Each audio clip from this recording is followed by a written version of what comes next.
What's that like to live deliciously?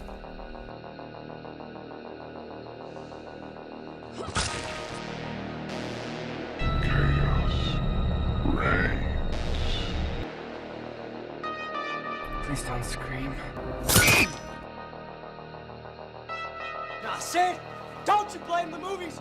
Movies don't create psychos. Movies make psychos more creative.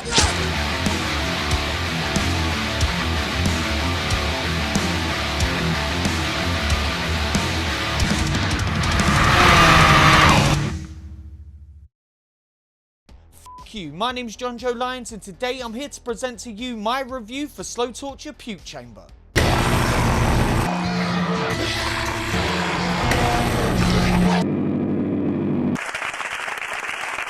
Written and directed by you, Slow Torture Puke Chamber stars you,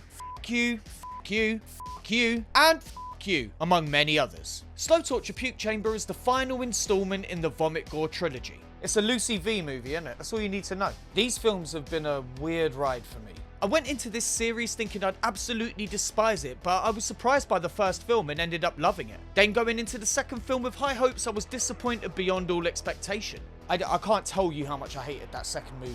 Now, here I am about to embark on another vomit-soaked journey into the mind of Lucifer Valentine, and let's just get it over with. This is Slow Torture Puke Chamber. The film begins with a long disclaimer from lead actor Hope Lyons. She goes on to explain in great detail that she gives permission for everything that's about to happen to her. Cut to Angela lighting up a cigarette, a pregnant woman, and a montage of images from the previous film. Looking back on it, the devil fellatio was probably the funniest part of the last movie. The sheer volume of blood dumped into Angela's face.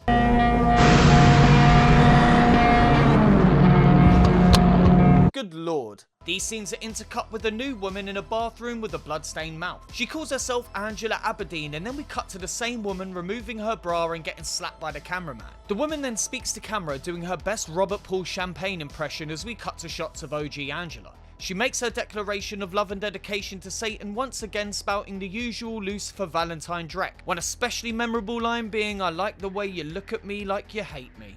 Lovely. This scene ends with the woman asking the cameraman to destroy her. Cut back to Angela 2 vomiting, discussing her bulimia, and then putting on makeup and getting dressed, which is matched with Angela 1 doing the same. The cameraman then grabs her by the hair and throws her down. Angela 2 then gets slapped some more, with the two women stripping off again and touching themselves. We then see images of Angela 2 crying as she's beaten and strangled.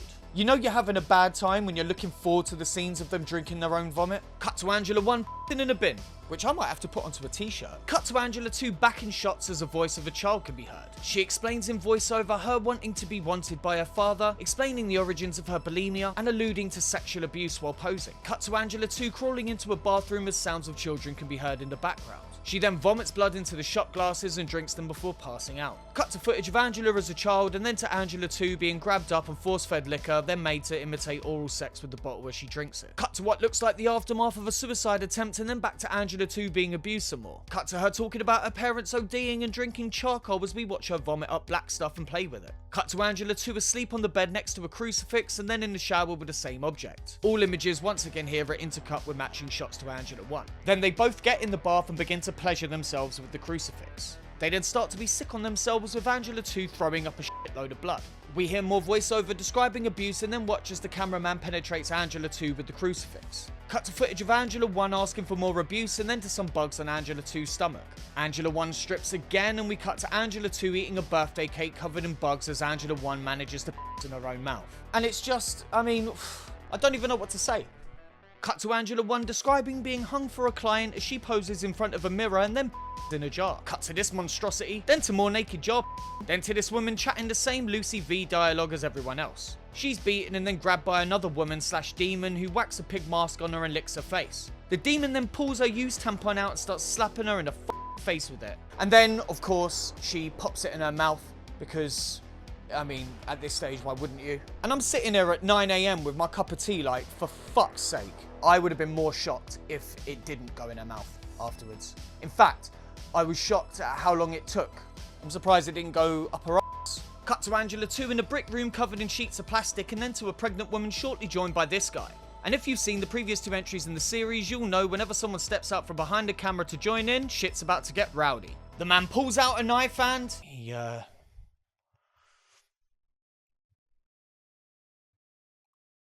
So he pulls everything out of the pregnant woman as images of Angela 1 are shown vomiting blood and standing nude.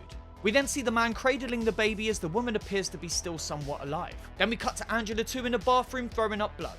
She gets in the bath and covers herself in vomit blood, and then what we all knew was going to happen happens, and the man uses the baby to make himself vomit. Cut to the demon taping a funnel to the woman's mouth and f***ing vomiting into it. We see the man vomit on the baby as Angela 2 talks more about her abuse and Angela 1 is pissed on some more. The man then cuts the baby up and makes himself sick some more, pops it in a blender, drinks it, throws up, and you get the idea. It's nearly over. No more, soon, no more of these. Cut to Angela 1 and then to one of the Angelas from the second film. We then see more of the same imagery as Angela 2 talks about her hope that the next life is nothing like this one. We then see her once again in the bath covered in blood and then cut to present day Angela. We see a shot of young Angela's eyes as present day Angela looks at us and tells us, "You look so amazing."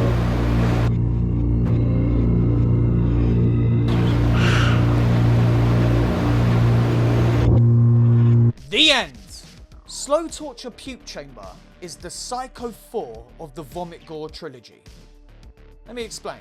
In the first film, we witnessed Angela Aberdeen's tortured soul descend into hell after she took her own life. In the second movie, we saw her ascension to hell's royalty as the wife of Satan. In this movie, we're presented with the flashback of Angela's life and the familial events leading right up to slaughtered vomit dolls. The inclusion of the woman in the pig mask being tortured by what I believe to be a representation of present-day Angela leads me to see the story as something of a prequel sequel, with present-day Angela relating her story to Pig Woman who is just at the beginning of her own journey. A story of the beginning told at the end by the heart of the entire series. Slow Torture Puke Chamber is of course more of the same from filmmaker Lucifer Valentine, which while mercifully better than the previous entry still falls short of the heights reached by the original slaughtered vomit dolls. This might be the most tame entry in the series when it comes to blood and vomit, and in the end it's just a lot of verbal abuse until the whole baby section where everything descends into ridiculousness. It seems like Valentine just realised that nothing had happened in this film, so he was like, somebody put a baby in a blender. There was one small thing that I did really like though. At the end of the film, we cut to this shot of Angela as she looks directly into camera at us. She looks exhausted and disorientated, taken aback as if viewing something incomprehensible. She says it's amazing and looks at us with a face that reminds me of a parent looking at their newborn baby for the first time. My first impression when seeing this was that of the audience member being the newborn child of Angela Aberdeen.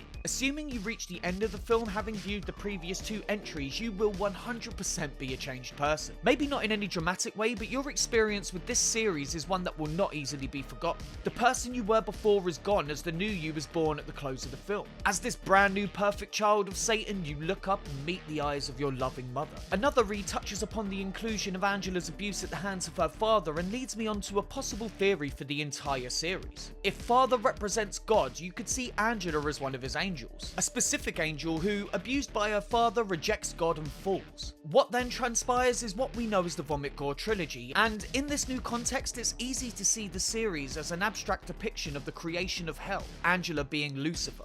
This places the present-day Angela of this film at the end of Hell's creation, looking fondly back at every trial she's completed to become queen. At the end, Angela looks out at her kingdom, bathing in the torture and destruction created in her name. She lets it wash over her, and in a moment of pride rivaled only by the pride God felt on the seventh day, she tells herself, "It's amazing." Was any of that subtext intended by the filmmaker? Who's to say? I didn't enjoy this movie, would not watch it again or recommend it, but the more I think about the implication of that final scene, the more I start to really like it. And not just this movie. Part 2, a film that I despised, now almost seems like the necessary middle chapter of an epic story. Without that last shot and the implications that are carried with it, this movie is painfully middle of the road. I don't really know how to feel about this one. The first movie impressed me, the second one enraged me, and with this, I kind of feel nothing.